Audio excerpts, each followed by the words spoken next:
excuse me. You know, if I had been driving, that would have been pretty dangerous. Every time you sneeze, your eyes close for about 1 second, which means if you sneeze while driving at, say, 70 miles per hour times 5280 divided by 60 divided by 60, you will travel about 103 feet with your eyes closed. But don't worry, this is a self-driving car. It uses sensors and software to drive itself to keep me and other people safe. I hope. Impressive. But let me ask you a question.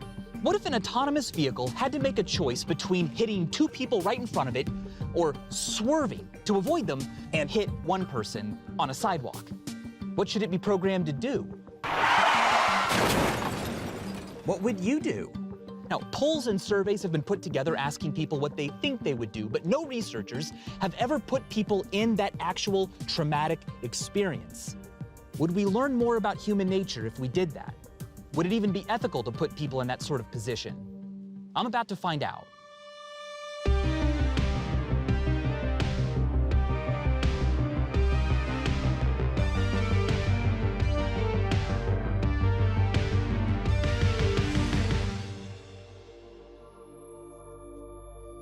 In 1967, British philosopher Philippa Foot created a precursor to our self-driving car conundrum.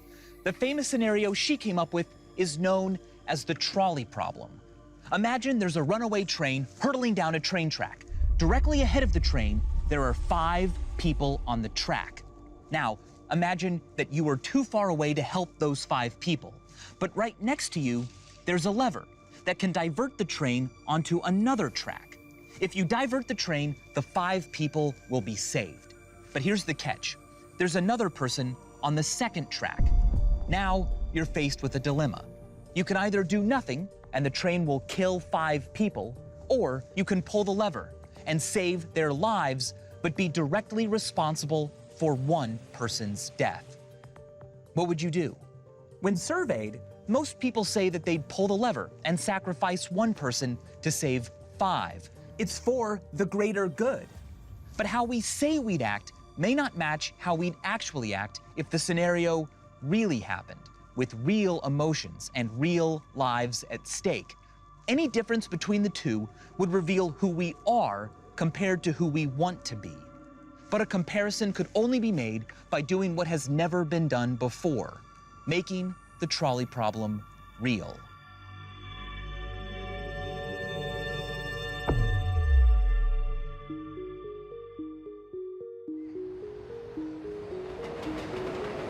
Suppose we conducted an experiment in a realistic railroad switching station, with test subjects watching trains on monitors. The trains and the people on the tracks would be staged and pre-recorded, but the subjects would think it was all real. They would believe that they could control a lever that switches the tracks, and they'd have the option to divert the train or not.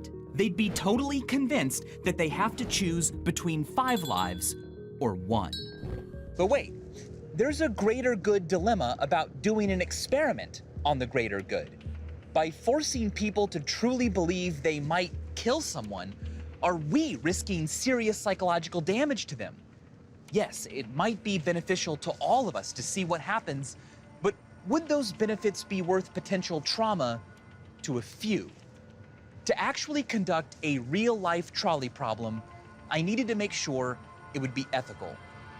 So I sat down with behavioral neuroscientist, Professor Aaron Blaisdell. What do you know about the trolley problem and what previous studies have found? Most people say they would pull the switch. Sure, it's 1 life versus 5. The math works out. But what I want to know is that if we actually put them in front of a switch, watching a train barreling towards people, would they actually pull it in that moment? I bet a lot of them would freeze in that moment. When you're afraid, I think that shuts down a lot of action. I'd like to find out. Okay. What potential harms could come to someone in that position? Most people would probably be fine, but there is a small potential for harm in the sense of somebody being guilt-ridden over their decision, obsessive thoughts about, I'm the person who would push that button and cause the train to go and kill somebody. Or they might think, I'm the person who would freeze and I wouldn't be able to help those 5 people. And that could be traumatic. have we ever tested the trolley problem on human subjects for real? To my knowledge, we have not. Would you want to see the trolley problem enacted in real life?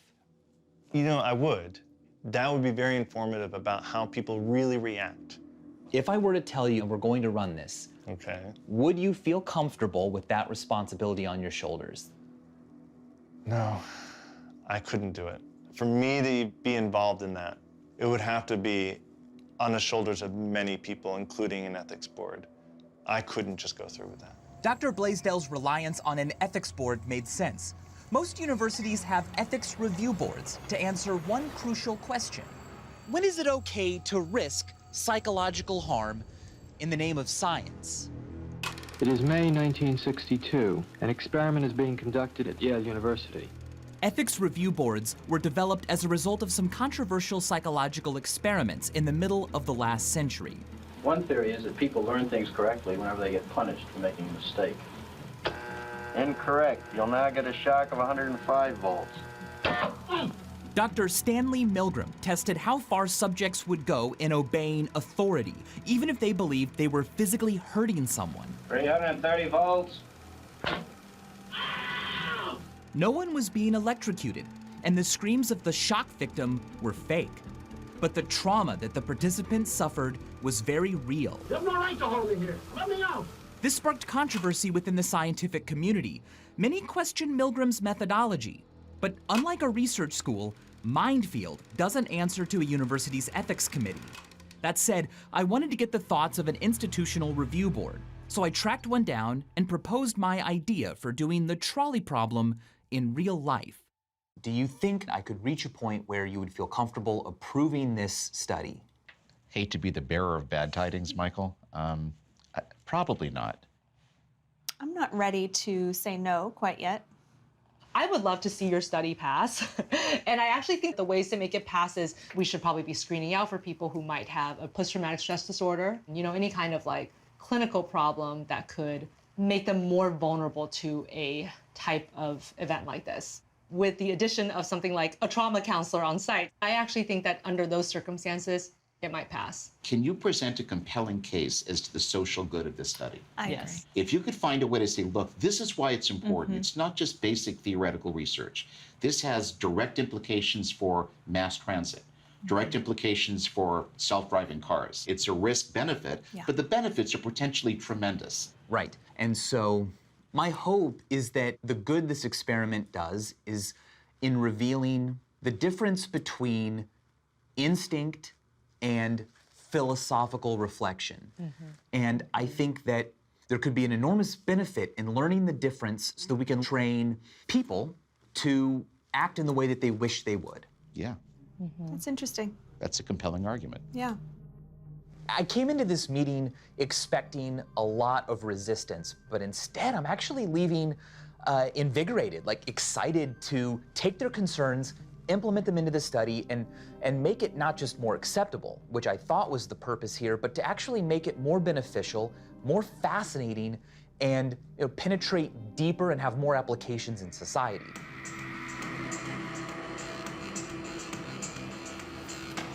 So I decided we were ready to move forward, to turn one of the most notorious hypothetical ethical dilemmas into a reality.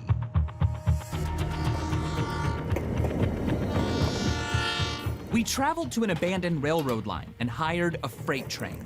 Our subjects needed to be shown how switch points work, so the Mindfield production team shot a video of a train going down 2 tracks. Then we dressed 6 actors like railroad workers. Since we didn't want them to be at actual risk of harm, we took steps to make sure they were safe. You're all going to be workers on the track. We will not have the train moving while you are on the tracks. We filmed our actors on the tracks, wearing ear protection and looking distracted to explain why they couldn't hear a train coming toward them. Then, in editing, we employed visual effects to create the illusion of the train approaching. We then combined the shots together. During the experiment, we would play the video for our subjects, who would believe the action was happening live and transmitted from remote cameras. Our next step was to find an expert who would be willing to guide me through the process of selecting our subjects in order to minimize psychological harm. So what should I be worried about The worst would probably be post-traumatic stress disorder. And that's when they're going to be re-experiencing the trauma. They'll keep thinking about it over and over. And so to limit risk, you'd want to screen out people prone to a traumatic reaction. And then afterwards, do the debrief. That's the key to limit harm from happening. How are they feeling at this moment? What's going on with them? You can start to ease them into the reality of what is instead of what they thought it was. Would you be willing to help us conduct this experiment? Yes. I mean, I think I would. I think this is a really fascinating and valuable experiment because people can have very uncomfortable lessons that they then start to learn from. If I can make sure that we get people who may be appropriate to do such a thing, I would be honored.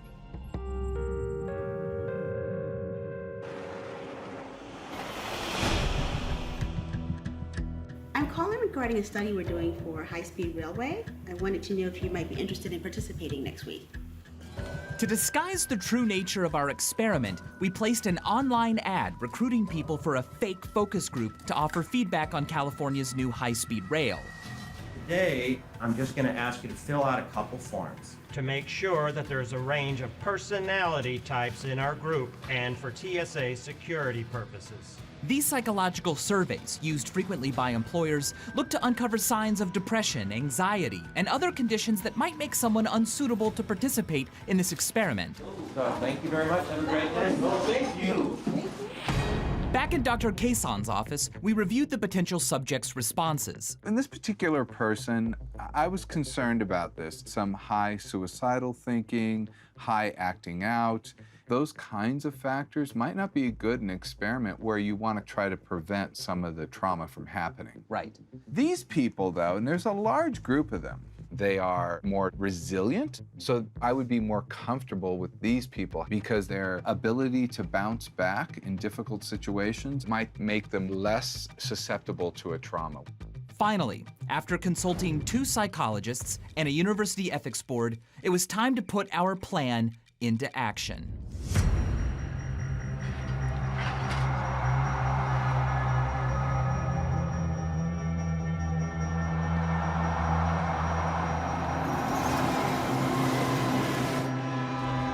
This is where we're going to physically create the trolley problem in real life. Not with a trolley, but with a train.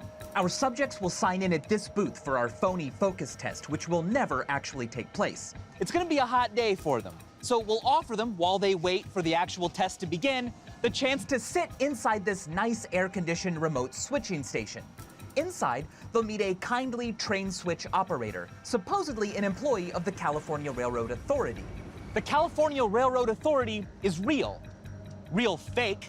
We invented this non-existent government organization to convince our subjects that everything here is real, including these monitors showing supposedly live shots of actual trains from different tracks all around the California area.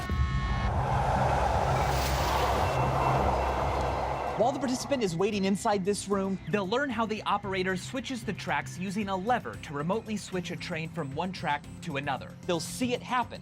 We're actually controlling the video on these screens from a different, hidden control room. At a given time, the switch operator will leave the subject alone in the switching station. And at that point, a crisis will occur. A train will be barreling down the tracks, and workers will have made their way out to both tracks, 5 on one worker on his phone on the other. No one is around for them to alert who has any kind of control or authority. Switching the train is up to the subject alone. They'll feel like what they do has real-world consequences. Will 5 people die, or will 1?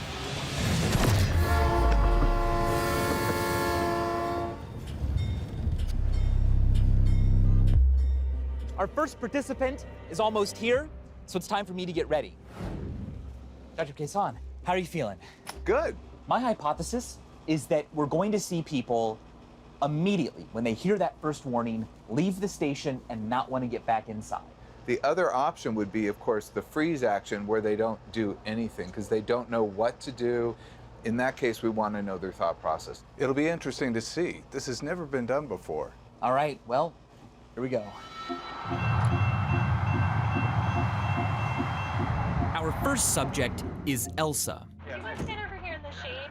Hi, I'm Elsa. Nice to meet you. Nice to meet you, Elsa. Everyone she meets is an actor, and all of our cameras are hidden, so she has no idea that she's being watched. Oh, yeah, thank you so much. And then my phone if I can. Thank you. Our subjects were told that the technology they're about to see is proprietary. This gave us an excuse to collect their phones so they couldn't call for help during the imminent crisis. Thank you so much for coming out today. Thank you. What we're doing here is the California Railroad Authority. They're developing high-speed trains, and so we want the public to come in and give us some feedback on how comfortable they are, the decor, you know, all that kind of stuff. Oh shoot, they're running a little behind from the last one. That's okay. So it's just gonna be like another 15, maybe 20 minutes. No problem. You know what? I've got an idea. Now Elsa believes she has to wait for 20 minutes. Our actress pretends to ask permission for her to wait inside the switching station.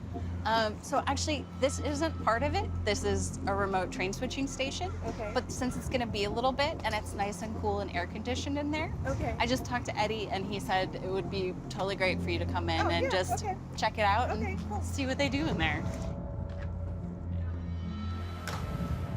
Eddie, this is Elsa. How are you, Elsa? I'm good. How are you? Good. Come on Nice to in. meet you. Have a seat.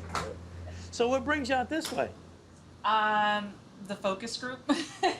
Focus group. Yes, the high-speed railroad, the luxury railroad. Okay. So what we got here is a remote switching station. These are all live feeds. What's happening is there's a lot of construction going on. We're going to have to put all new ballast through here, new ribbon rail right here on these two In tracks case you're right wondering, now. we hired an actor who actually spent 20 years working on railroads.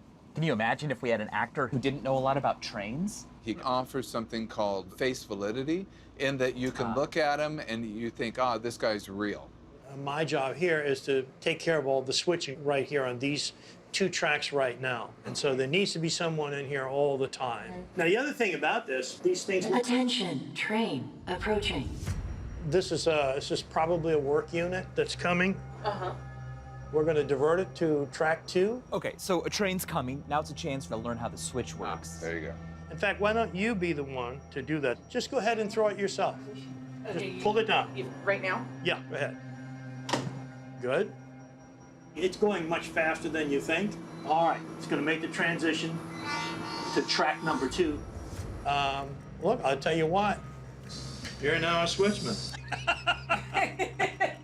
Okay, well, now that the trailing car is clear of the switch points, go ahead and switch it back to track 1. Okay. That was kind of scary. I was like, oh my gosh, I have to turn it. Well, just you wait. The good thing is we've got it back on line 1, and that means that the next train that comes through will go through on track 1. Elsa now understands exactly where the trains will go. Switch 1 to the left, switch 2 to the right. It was time to force her to make a very difficult decision. Oh, I gotta take this. Oh, yeah, sure. No problem. Do me a favor. Wait right here. Okay. Someone has to be here at all times. Okay, and no problem. I'm just gonna go out and take care of this. I'll be Okay, back. no Be problem. back in a sec. Okay. Look at her eyes, because she's concerned immediately, a little worried, like, what? We gave Elsa a couple of minutes to acclimate to her surroundings, and then we started the playback of our staged footage. All right, here come the workers. Attention, object on track. Yep, she just noticed them. Attention, object on track. Attention, object on track. Attention, object on track. She's looking in her purse to find... No phone? No phone. Attention, object on track. Attention, object on track. I think the warning does a lot. If you're in that station, you're supposed to do something. Attention, object on track. Okay, here comes the train. Attention, train approaching. There's the train approaching warning. Attention, object on track. I don't think at this point... Oh, there she goes. Attention, train approaching. approaching. There's a train approaching. What? Attention. I wanted to let him know that there's a train approaching. Oh my God. Can you Okay. tell him? Yeah, I'll go look for him right now. Thank you. But the switch operator won't be coming back. The full weight of this crisis is all on Elsa. Attention. Train approaching. Whoa, Attention. whoa, whoa. Object on track. Attention. Train. I can't believe this. Attention. Object on track. Attention. Train approaching. Attention. Object on track. Attention. Train approaching. Attention. Object on track. End of test. Everyone is safe. End of test. Everyone is safe. Okay. We didn't want the participants to think that anyone actually got hurt. So we showed them this "everyone is safe" card before the train would have actually hit anyone. Elsa. I'm Michael. Hi. And this is Greg. Yeah, This hi, was how all do an you do? experiment. It's all an experiment. Okay. Can we come on in? I want to ask you a few questions. Yeah, sure. Did I do something wrong? Not at all. Not at How are you all. feeling right now? Just scared. You can go ahead and take a seat. Scared? Yes. So, no one was in any danger. This is a psychological experiment that we're conducting on how people behave when decisions need to be made. Oh, okay. Walk me through how you felt. I felt the pressure. I'm like, oh my gosh, these people are gonna die. Like I had to make a very quick and sound decision, like immediately, like right now, right this second. Their lives were in my hands. I need to change it to track 2 What was motivating your decision to switch? so I can save more lives. I didn't know if I was making the right decision. I mean, a life is a life, right? So when confronted with two terrible choices, at least one person was capable of taking deliberate action to sacrifice one in order to save 5. But we wanted to see if Elsa's reaction was typical. Need my phone? Yes. Please. Yeah. Would you be interested in high-speed transportation? Oh, yeah, I mean, anything that cuts through, Shoot, sorry. I just got a text. I'm so sorry. Why don't you have a look in there and see the trains running? Oh, it's so much nicer in here than it is up there. When I first started out, I used to have to stand out in the sun. Do you know when the next train's coming? Oh, there's one coming right there. He has a great eye. Attention. Train approaching. As with Elsa, every subject received a lesson in how to switch the tracks. Why don't you go ahead and switch it? Right here? Yeah. Go ahead. How's that feel? it's like it's exhilarated. I was like, I was kind of nervous. 1 second. Hang on, let me check this one. Hang on 1 sec. Someone has to be in here the whole time. I got it, yep. Okay, I'm here. Hello?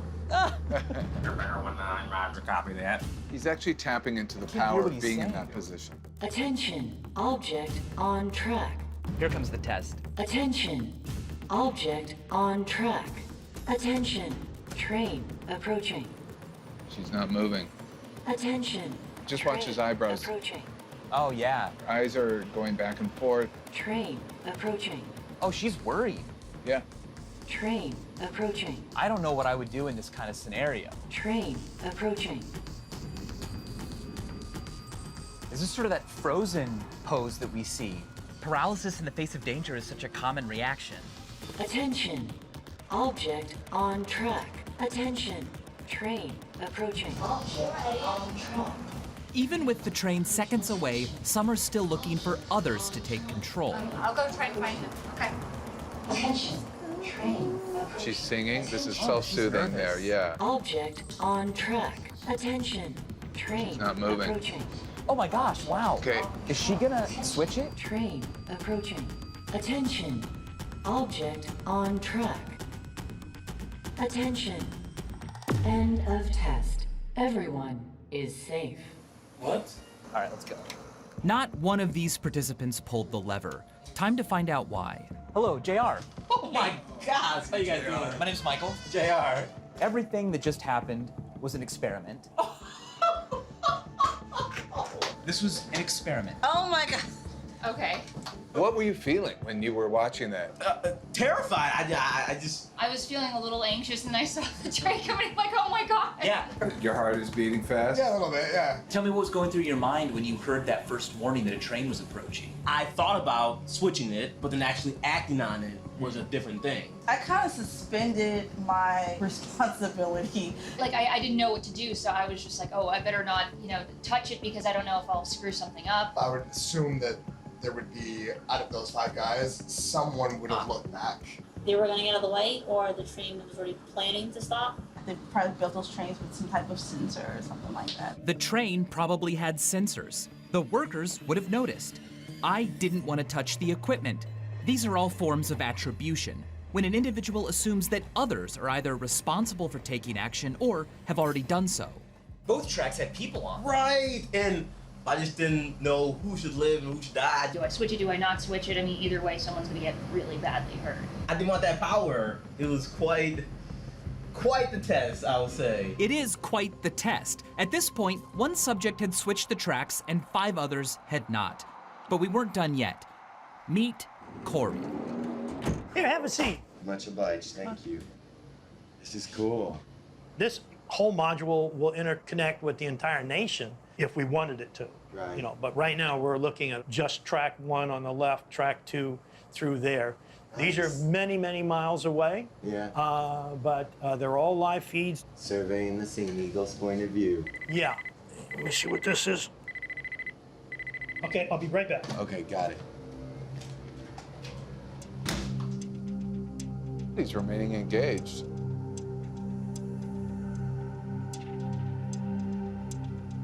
Here come the workers. Oh, no. Attention. Object on track. Yeah. So he realizes there's a potential problem. I think he's gonna go out. Attention. Train approaching. There's a train coming. Okay. Attention. Object on track. Yeah. Attention. Train approaching. Okay, he realizes there's no one there. It's urgent. Okay, so it needs to go to... Object on track. Okay, he's rehearsing what to do. The track. Attention. Oh, Approach. track Attention. 2. Do they not know? Attention. Train approaching. I know. They Attention. should see this. Object on track. Attention. Train approaching. Attention. Object on track.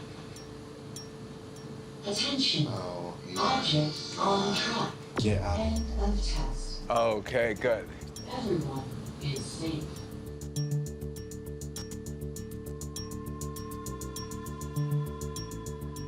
Hello? Hi, Corey. Hey. My name's Michael. There was just almost an accident, seemingly. Corey, everything that just happened was an experiment. Okay. No one was in danger. For sure. These were just loops of video taken before.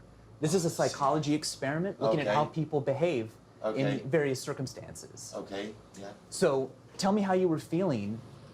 Mainly a bunch of terror and responsibility because I was at the helm, and just horrified about making a decision between like 5 people compared to 1. It was very scary to say the least. It was scary. Yeah. Right. Oh yeah.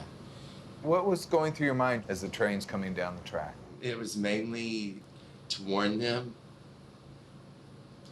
They're just What's coming up? What's coming up right now? You don't want to have to choose between people. Right. And that was really tough. Either like 6 families or 1 family.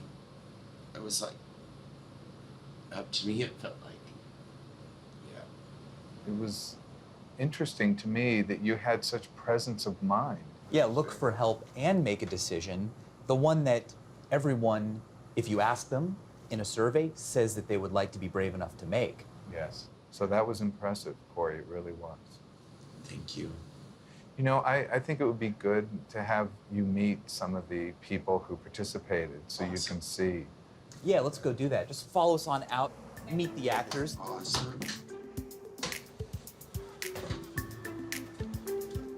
Corey Bواری showed us just how important the debrief was in this situation.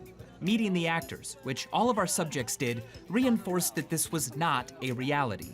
I was so glad that this was a simulation. So Greg, trolley problem. I went into this thinking we're going to tease out some general truths about human nature. However, what we've really seen is that you learn a lot about the individual. Right. Everyone had some explanation for their behavior. Yes. Each one was different. Yes, each person told themselves a story about what was happening, according to the facts and their analysis of the surroundings and what was going on at the moment, but it's also based on their own background and experience. Totally. There were people who were just frozen, realizing something was wrong and they weren't prepared. JR was a great example of that. He evaluated everything, but at some point just said, I don't know what to do. Other people were ready to say, you know what, this isn't on me, it's on the technology, I'm sure it's being taken care of by others. Whereas someone like Corey, someone like Elsa said, no, I have to take control. They still had some of those same thoughts, but I think what happened is they realized that if they did not do something, more people would be hurt. Neither of them really wanted to do something. They both felt compelled to do something because they had to save lives. So was it worth doing the trolley experiment? I think it was definitely worth it. Some of these participants, if not all of them, learned something about human behavior. Although it was a difficult experience, Elsa learned what inner strength she had. And I think we saw that with Corey as well. Every single one of our participants felt like they just contributed to something. Right. And they feel the value of what just happened. Yeah. It's not just us. Wow.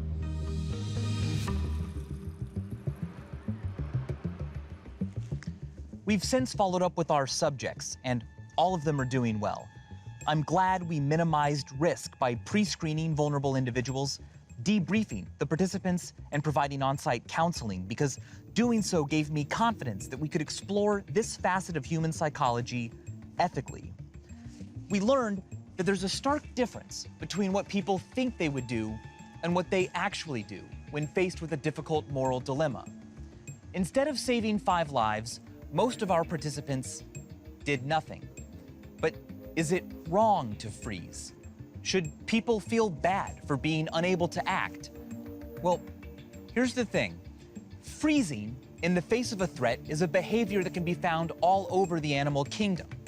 But we are the only animals that can study how we act, pontificate on how we ought to act, and program machines to do only that. To make progress in our study of the mind, we have to affect the mind, and that's not something that we should take lightly. Understanding who we are by taking ourselves to the limit comes with a risk. And as we've learned, that risk must always be balanced against the greater good. And as always, thanks for watching. This season on Mindfield. You're going to be a lab rat in a maze. Nobody's ever done this before. It's quite pioneering work, really. As far as I'm concerned, you're already a co-author in our scientific paper. You ready? Ready. I'm here on the Amazon, where I will drink an ancient psychedelic drug, ayahuasca. Don't worry, this is a self-driving car. So we'll connect through Bluetooth to this living robot. Okay, and then to the left. Whoa. Whoa! I didn't realize that you were a real person. I'm gonna tear you apart if you don't give us some answers. I am going to be taking a lie detection test. You know, Chinese water torture isn't even Chinese. Will 5 people die, or will 1? This is a big first for us. We're actually getting to do this for real. Welcome to Mindfield. Thanks for watching!